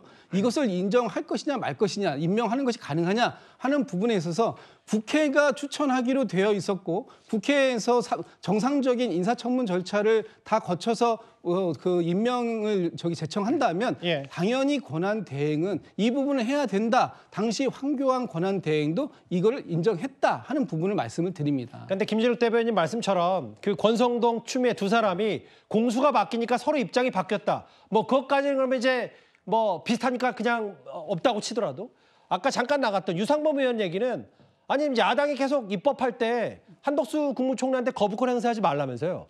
근데 거부권은 안 되고 헌법재판관을 임명하는 거라고. 이게 이중잣대 아니냐는 얘기는 어떻게 들으셨어요? 지금 그 한덕수 권한 대행에게 대통령의 헌법적 권한에 대해서 최소치로 현상을 유지하는 수준에서는 사용을 할 수 있다라는 것이 민주당의 입장입니다. 지금처럼 국회의원 몫이 국회의 몫에 대해서 권한 대행이 임명하는 것은 현상 유지 차원의 최소한의 권한 행사다. 지금 그렇게 저희는 판단을 하고 있다라는 말씀을 드리는 거예요. 예. 그렇습니다. 결국은 그 대통령은 헌법 수호자란 것이 헌법학자들뿐만 아니고 법학자들의 통상적인 의견입니다. 그러면은 대통령 직무대행이다라고 한다고 하면은 헌법 수호 의무가 있는 것이죠. 실질적으로 민주당이 독단적으로 지금 통과시켜서 지금 강압적으로 밀고 있는 각종 법안 같은 경우에는 실질적으로 현재의 헌법과 배치되는 위헌적 법률들이 너무나 많습니다. 예. 뭐 양곡관리법이든 아니면 지금 얘기하는 김건희 여사 특검법이든 이런 부분에 있어서의 어떤 위헌성이 굉장히 많기 때문에 그러한 점에서 이 사안은 오히려 헌법 수호 의무자로서 이 권한대행 한덕수 총리가 반드시 거부를 해야 될 의무가 있다라고 보는 것이 오히려 합당한 해석이라고 봅니다. 그렇기 때문에 예. 본인들한테 유리한 것은 되고 불리한 것은 안 된다고 이런 것이 아니고 말씀드린 것처럼 헌법 수호 의무란 그런 측면에서 본다고 하면 이것이 합헌적인 것인지 위헌적인 것인지 이런 잣대로 본다고 하면은 이 결과는 너무나 명확한 것이고 지금 그 한덕수 국무총리 같은 경우에는 이 사안을 그 거부권을 행사를 대통령에게 어떻게 보면 건의를 했던 사안입니다. 그렇기 때문에 본인이 직무대행을 했다고 하면은 그 논리적 결과로서 거부하는 것은 너무나 당연한 것이죠. 이제 앞으로 이 여야의 공방이 꽤 치열할 거예요. 헌법재판소 얘기. 왜냐하면 야당에서는 이런 거 6인 체제로 가야 된다, 임명 못한다는 걸 시간 끌기라고 보고 있고 반대로 또 여당에서는 이재명 대표 재판 시간 끄는 거 이 부분을 또 계속 지적하고 있기 때문에 어제 무작위로 지명이 된 주심재판관, 정영식 재판관에 대한 관심이 상당히 높거든요. 오늘 저희 정치 시그널에 출연한 조응천 전 의원이 정영식 재판관에 대해서 이런 평가를 내렸습니다.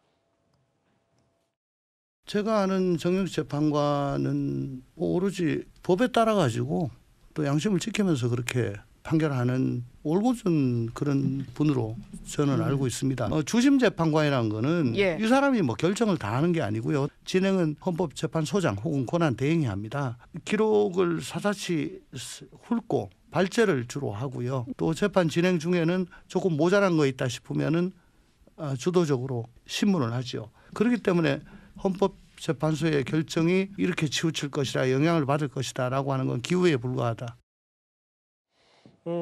조응천 전 의원은 정영식 주심재판관에 대해서 꽤 높은 평가를 내렸는데 이런 부분일 거면 이동학 의원님. 네.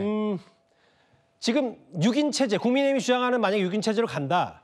그러면 완전체인 9명이 아니라서 한 명만 뭔가 다른 생각을 해도 대통령이 파면을 안 당할 수 있다. 뭐 이런저런 속내들이 여권에 있다. 야당에서 이렇게 판단하고 있는 거예요? 네, 여전히 여당은 저러한 생각을 가지고 있는 것 같습니다. 지금 이 국가적인 사달이 왜 일어났습니까? 위헌, 위법한 그런 대통령의 기행으로 인해서 지금 사실상 헌정수호가 중단될 뻔한 일이 벌어진 겁니다. 그렇기 때문에 국민의 기본권이나 이런 것들이 완전히 형해야 될 위기 속에 있었고요. 외교 관계도 굉장히 다 박살이 날 뻔한 그런 사건입니다. 그런데 국가적 책임, 그다음에 국민들에 대한 책임 이런 것들을 가지고 있다면 저런 거 가지고 지금 시간을 끌 때가 아니라고 생각을 해요. 예. 왜 그러냐면 기본적으로는 6명이 올 찬성, 모두가 다 찬성을 해야 그 탄핵에 대한 이 결정이 유지가 될 수 있는데 여기에서 만약에 한 사람이라도 달리 판단을 하게 된다. 그러면 5대1이 되거나 혹은 4대2가 되거나 3대3이 될 경우에는 나중에 들어오는 3명의 어떤 판단에 따라서 이것들이 완전히 다 달라질 수가 있는 겁니다. 국민의힘은 지금 저걸 노리고 있는 것인데 저는 이 측면에서 반성이나 사과 이런 것들 하나도 없이 오로지 또 법적으로만 다 하겠다라고 하는 저 태도에서 국민들이 얼마만큼 동의를 할 것인가 여기에 대해서 의문입니다. 뭐 야권에서는 계속 뭐 한덕수 권한대행이 헌법재판관 임명 못하는 거 아니냐 이런 거 시간 끌기 뭐 이런 부분들 있고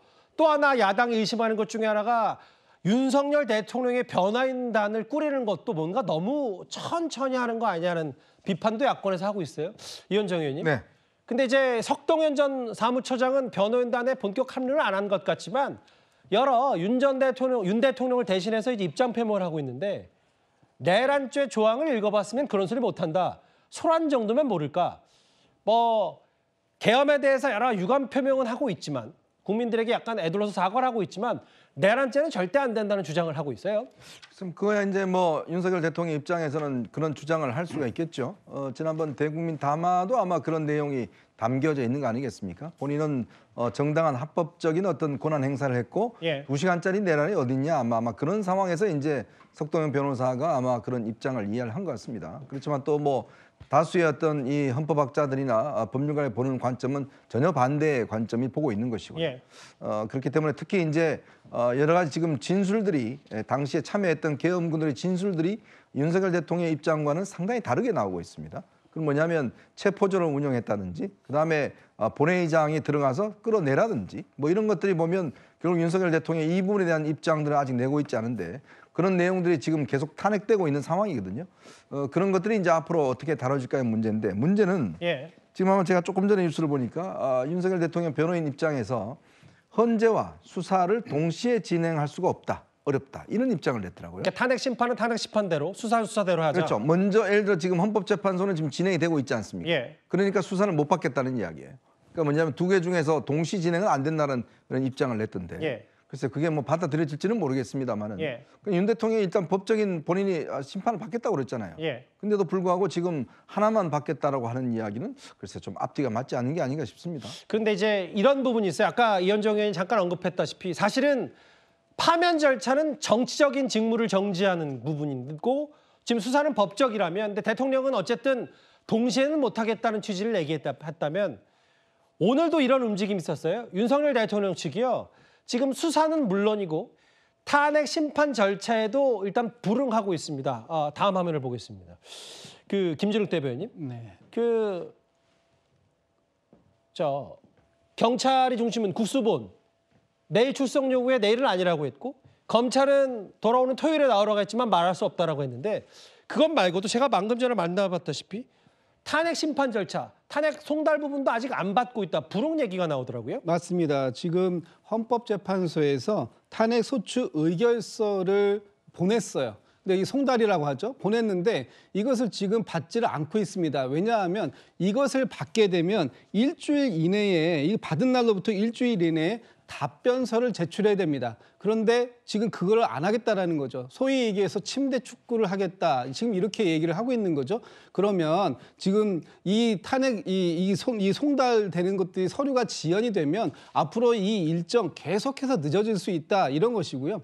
한편으로는 지금 탄핵에 대한 심리, 헌재의 심리도 지연시키겠다는 것이고 또 그 경찰, 검찰 이런 데에서도 계속 지금 출석해서 나와가지고 이거 지금 수사를 받으라고 얘기를 하고 있음에도 불구하고 그것도 싫다고 하고 도대체 지난번에 대국민 담화를 통해서 탄핵을 하든 수사를 하든 정정당당하게 임하겠다. 이 말 누가 했습니까? 저는 뭐 사실 믿지도 않았습니다만 왜냐하면은 임기 등에 대해서 당에다가 일임한다고 해놓고서 며칠 만에 또 말 바꾼 적도 있지 않습니까? 그러니까 대통령이 하고 있는 말씀이 하나도 국민으로부터 신뢰받을 수 있는 말을 안 하고 있기 때문에 이 부분에 대해서 저는 뭐 앞으로 계속해서 이런 방식들로 대응해 나갈 것으로 보이고요.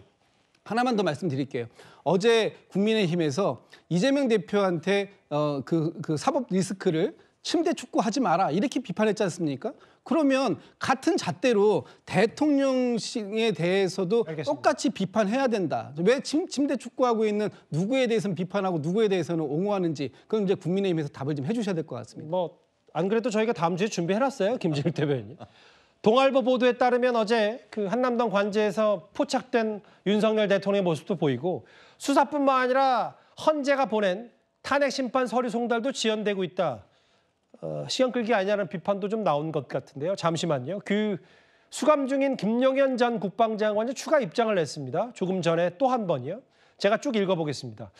계엄은 국회 폐악질에 대한 경종을 울리려는 것이고 부정선거에 대한 국민적 의혹 해소를 위한 것이다.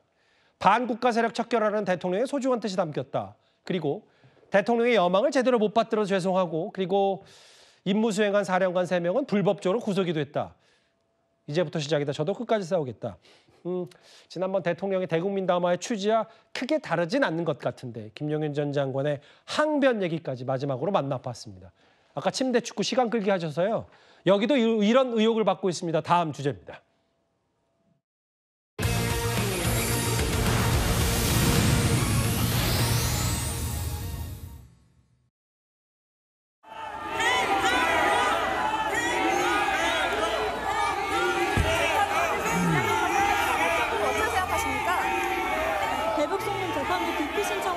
재판 지연 우려가 나오고 있는데 한덕수 권한대행이 헌법재판관 임명 못한다는 이미 633은 깨졌다라고 보여주고 있죠. 법관 기피 신청까지 했다며요. 네. 대통령께서도 출석 요구하는데 불응하고 또 어저께 출석 요구서를 전달을 했는데 안 받잖아요. 지금 몇 년째 지금 이게 반복되고 있습니다. 이재명 대표 잘못하면 윤석열 대통령이 더 이상으로 잘못해서 덮이고 윤석열 대통령이 잘못하는데 이재명 대표가 더 잘못해서 덮이고 서로가 서로를 덮어주는 정말 지긋지긋한 적대적 공생관계. 이제 둘 다 침대 축구를 하고 있어요. 지긋지긋한 적대적 공생관계. 침대 축구 뭐 이런 표현을 아시죠? 원래 1대0 정도로 이기고 있을 때 후반 한 3, 40분 남겨놓고 계속 누워있고 뭐하고 시간 끌기 작전. 근데 이제 이 부분이요. 최진경 변호사님. 네네. 공시송달 조치를 재판부가 했다는데 공시송달이 뭡니까? 그렇습니다. 원래는 소환장을 직접 법원의 관계자나 우체부가 가서 전달을 해야 되는데 가서 똑똑똑 두드려봐도 아무리 연락이 없는 거예요. 이사 가고 나서 주소 보정 신고를 안 했는 겁니다. 실질적으로 이 케이스 같은 경우에는 일반적인 케이스라고 한다고 하면은 경우에 따라서는 주거 부정을 이유로 구속 사유 영장 발부할 사유가 되는 겁니다. 이게 만만한 사유가 아닙니다. 왜냐하면은 안 받으면은 최대 구속까지 될 수 있는 그럼요. 왜냐하면은 인정신문이라고 해서 사건을 부르고 하면 일어나서 본인이 피고인인지 확인한 다음에 주소가 변경되면은 신고를 하세요. 그런데 송달이 안 되고 연락이 안 될 경우에는 구속영장도 발부할 수 있습니다라고 법정에서 고지한 다음에 재판이 시작됩니다. 이번 같은 경우에는 1심 판결이 선고됐음에도 불구하고 그 1심 판결에 있던 주소로 어떻게 보면 소송 기록 통지를 했는데 이사를 가고 없다는 거예요. 폐문부재와 이사부재가 두 번이 어떻게 보면 갔었는데 없었다는 것은 결국 본인이 주소 변경했다는 신고 의무를 이행하지 않았고 그것은 경우에 따라서 구속 사유가 되는 주거 부정에 해당할 수가 있단 말이에요. 화가 많이 나셨네. 일단 말씀하십시오. 그렇습니다. 그렇기 때문에 이 사안은 결국은 이재명 대표가 어딘지 다 알죠. 그럼에도 불구하고 이렇게 하는 것은 달리 어떻게 보면은 최대한 재판을 늦추고자 하는 아까 축구로 말한다고 하면은 침대 축구를 하자고 하는 의도 외에는 달리 합리적인 해석이 불가능한 겁니다. 그렇기 때문에 이제 지금 벌써 이제 재판부 같은 경우에는 계속 공시송달을 받지 않자 공시송달을 했고 공시송달을 하면은 일주일 내에 송달이 효과가 생깁니다. 그러면은 벌써 이미 송달이 된 거예요. 그럼에도 불구하고 변호인 선임 안 한다? 그러면 어떻게 하느냐? 국선 변호사 선임해가지고 그냥 일사천리로 진행을 해버립니다. 더불어서 지금 앞으로의 어떤 그런 그 공선법 사건 같은 경우에는 골석 재판, 피고인이 출석하지 아니한 상태에서도 재판을 진행할 수가 있습니다. 그렇게 된다고 하면은 2심 재판은 송달된 때로부터 3개월이 아니고 1심 선고된 때로부터 3개월입니다. 벌써 한 달이 거의 다 돼갑니다. 그러면 2달 내로 2심이 선고될 가능성이 상당히 높아진 거죠. 그러니까 11월 15일에 1심 선고가 났으니까. 그렇죠. 그래서 지금 한 달이 지났고. 12월 15일, 예. 1월 15일, 2월 15일이면 법대로 한다고 하면은 2심 판결이 선고될 것이고 그러면 3월 15일, 4월 15일, 5월 15일이면은 늦어도 대법원 판결이 선고되려고 가능성이 높으니까 그거를 최대한 지연시키려고 하는 전략이라고 보는 것이 합리적인 해석이라고 봅니다. 서류, 항소심 서류 안 받으니까 공시송달이라고 해서 아까 최진영 변호사가 설명해 주다시피 홈페이지에 공고하는 식으로 재판부가 일단 그런 방법을 택했어요. 주진 의원의 목소리도 들어보겠습니다. 이재명 대표는 90일 이내에 지금 형사소송 재판의 2심을 선고받아야 함에도 불구하고 이사불명, 이사를 갔으면서도 재판부에 그 사실을 제대로 알리지도 않고 전형적인 재판 지연 수법이고 또한 1심에서 또 이런 식으로 소송 서류를 받지 않으면서 재판을 끌어왔습니다. 탄핵 재판은 법상으로 따지더라도 180일 이내에 하도록 되어 있습니다. 사법기능의 원칙상 이재명 대표에 대한 재판이 먼저 선고되는 것이 원칙이고 그렇게 진행돼야만 여야 균형이 맞다라고 생각합니다. 김준욱 대변인이 아까 여권의 시간 끌기 엄청 비판하셨는데 이거 이재명 대표 서류 왜 안 받는 거예요? 지금 제가 확인을 해보니까요. 좀 전에 뭐 말씀을 주셨는데 한 달 됐다고 하시는데 최초로 법원에서 이재명 대표에게 이거 서류를 보낸 게 12월 8일입니다. 예. 그리고 지금 주소가 잘못돼가지고 반환됐다가 그러고 따지면 지금 열흘 사이에 벌어진 문제지 않습니까? 예. 이 열흘 가지고 재판을 지연했다. 이렇게 이재명 대표를 비판하는 것은 좀 너무 과도한 비판이다. 저는 뭐 이런 말씀도 드리고 싶고요. 지금 계속해서 그 여권에서는 633의 원칙만을 주장하고 계시는데 633의 원칙이라는 것은 재판부가 해야 할 얘기 아닙니까? 재판부가 가만히 있는데 여당에서 지금 재판부를 계속해서 압박을 하고 있는 이런 방식이 과연 맞는 것인가? 또 이 피고인이 가질 수 있는 어떤 이 방어권이라는 부분도 있어요. 재판 전략이라는 부분도 있을 수 있어요. 예. 만약에 이런 좀 지금 똑같은 방식으로 윤석열 대통령이 하고 있잖아요. 예. 안 받아요. 송달 안 받고 뭐 다 안 받습니다. 거기 사람이 찾아가고 저기 그 우편으로 보내고 안 받아요. 그거 똑같은데 왜 이재명 대표에게만 이렇게 얘기하시는 건지 저는 일단 한번 묻고 싶고 두 번째로 제가 이재명 대표에게만 뭐라는 게 아니에요. 일단 말씀하시죠. 예. 두 번째로 지금 이재명 대표가 가지고 있는 어떤 지금 받아야 하는 사법 심판 이 부분도 중요합니다. 그러나 가장 중요한 부분이 무엇이겠습니까? 대한민국의 헌정을 지금 마비시키려고 했던 이 관계, 이 계엄, 또 내란 이런 부분들에 대한 우선적인 평가가 필요한 거 아닙니까? 어떻게 국민의힘에서는 이런 부분에 대해서는 반성, 사과, 성찰 아무것도 없이 무조건 이재명 대표만 이렇게 얘기하는지 저는 도저히 납득할 수가 없다 이런 말씀 드리고 그래서 뭐 또 침대 축구 적대적 공생관계 뭐 시간 끌기는 뭐 누구나 다 윤 대통령이든 이재명 대표든 다 똑같은 거 아니냐는 비판을 차치하더라도 이건 정치적인 비판은 그렇다 치고 법적인 거예요. 최진영 변호사님. 이거는 최대 186개월의 권고라면 이건 633도 이건 권고고 어느 부분이 더 강제성 있는 겁니까? 만약에 그 선거법 재판과 혹은 탄핵 심판이라면요? 근데 저희가 얘기를 해야 될 부분이 있습니다. 헌법재판소 같은 경우에는 기본적으로 접수된 때로부터 180일, 6개월에 이게 선고돼야 되는 건 맞습니다. 그런데 경우에 따라서 헌법재판관이 고리가 되거나 해서 제대로 어떻게 보면 헌법재판관 구성이 되지 않는 기간이 있다고 하면은 그 기간은 180일 이내에 들어가지 않을 수가 있습니다. 예컨대 지금 현재 상황 속에서는 23조 1항 7일 어떻게 보면 7인 이상 정족수 규정이 효력이 정지가 됐기 때문에 지금 심리가 되지만 경우에 따라서 지금 이 사건이 길어져서 4월 달이 돼서 2명이 퇴임해버리면은 그러면은 현 상황 속에서는 심리가 안 되는 거예요. 그렇기 때문에 현 상황 속에서 180일이라는 것은 경우에 따라서는 훨씬 더 길어질 수 있는 것을 법적으로 헌법재판소법이 내포하고 있는 겁니다. 예. 그 반면에 형사사건과 관련해 가지고는 이미 이 사건은 수사 단계가 아니고 수사 단계에 이재명 대표가 알겠습니다. 얼마나 어떻게 보면은 다 빠져나갔습니까? 재판조차도 최대한 늦추고 불을 출석했는 케이스 한두 번입니까? 이제는 1심 끝나고 항소심 절차에 들어갔기 때문에 그 절차에서 진행되는 것과 이제 수사가 진행되고 그거에 대해서 적극적 방어권 행사를 하는 기회를 주는 것은 완전히 차원이 다른 것이죠. 결국 이제 시작하는 상황 같은 경우에는 변호인의 조력을 받을 권리에 대해서 충분히 줘야 되는 반면에 이미 이 사건 같은 경우에는 변호인의 조력받을 권리와 이런 부분은 충분히 너무나 많이 지금 이재명 대표는 행사하고 있다는 점에서 상당히 다르다고밖에 볼 수가 없죠. 알겠습니다. 모르겠어요. 이렇게 시간이 끌다 보면 또 만약에 대통령이 파면되고 했을 때 벚꽃 대선이 아니라 여름 대선 얘기도 벌써 나오는데 뭐 그 부분까지는 아직 저희가 미뤄 짐작하지는 않겠습니다. 지금까지 들은 여러분들 목소리를 만나볼 차례입니다. 첫 번째 댓글입니다. 건진 법사는 또 뭐야? 까도 양파내라고 바로 그냥 생각나신 거 바로 써인 것 같아요. 깜짝 놀라신 것 같아요. 예.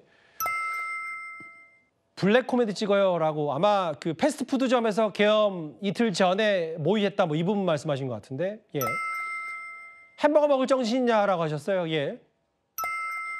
정보사 동원은 진짜 무섭다는 취지의 말씀도 하셨고요. 마지막 보겠습니다. 2대 침대 축구하는 거 국민들이 다 알고 있어요라고 하셨습니다. 댓글 5개 모두 감사드립니다. 저희가 준비한 마지막 주제 바로 가보겠습니다.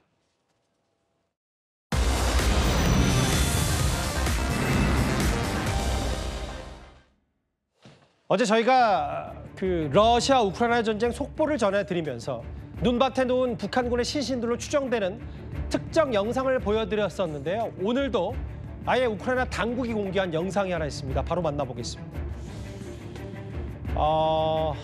이 부분은 러시아군으로 추정되는 인물들이 저 눈 쌓인 산에서 무언가를 불태우고 있는 모습이 5초 정도 나오는데요. 이현종 의원님. 네. 젤렌스키 대통령의 주장은 저게 북한군의 전사자를 러시아군이 소각하고 있다. 충격적이고 끔찍한 주장을 했어요. 어느 정도까지 저희가 받아들일까요? 글쎄요, 지금 일단 영상만 공개된 죄송합니다. 된 거기 때문에 확인할 수는 없지만 일단은 이제 북한군들의 어떤 이 존재 자체, 그러니까 참전 자체를 아마 러시아군이 좀 뭔가 어떤 이 은폐하기 위해서 지금 일단 북한군들의 어떤 이 시신에 대해서 이제 소각하는 뭐 그런 장면으로 일단 비춰집니다. 영상의 진위는 아직 확인할 수는 없습니다만은 굉장히 충격적인 장면이고 특히 이제 지금 최근에 북한군들의 사상자가 발생했다는 것은 아마 우리 국정원에서도 상당히 무게감을 두고 보고 있고 그렇죠. 아마 미국도 이 부분에 대해서 무게감을 두고 있기 때문에 아마 이런 부분을 좀 더 이제 확인돼야 되겠지만 참 굉장히 충격적인 장면인 것 같습니다. 신원을 감추려고 소각했다는 얘기까지 우크라이나 당국 공개한 충격적인 얘기까지 길지 않게 영상 위주로 만나봤습니다. 곧바로 이어지는 뉴스에 예고하겠습니다. 내란죄 수사와 탄핵 심판을 받는 윤석열 대통령, 이 선거법 2심 재판을 받아야 하는 민주당 이재명 대표. 방금 보셨다시피 모두 최대한 시간 끌기를 한다는 지적이 나올 수밖에 없는데요. 이른바 침대 축구 전략을 쓰는 양측의 상황, 곧바로 이어지는 뉴스에 의해서 자세히 보도하겠습니다. 많은 시청 바랍니다. 화요일 뉴스탑10 준비한 소식은 여기까지입니다. 여러분 고맙습니다.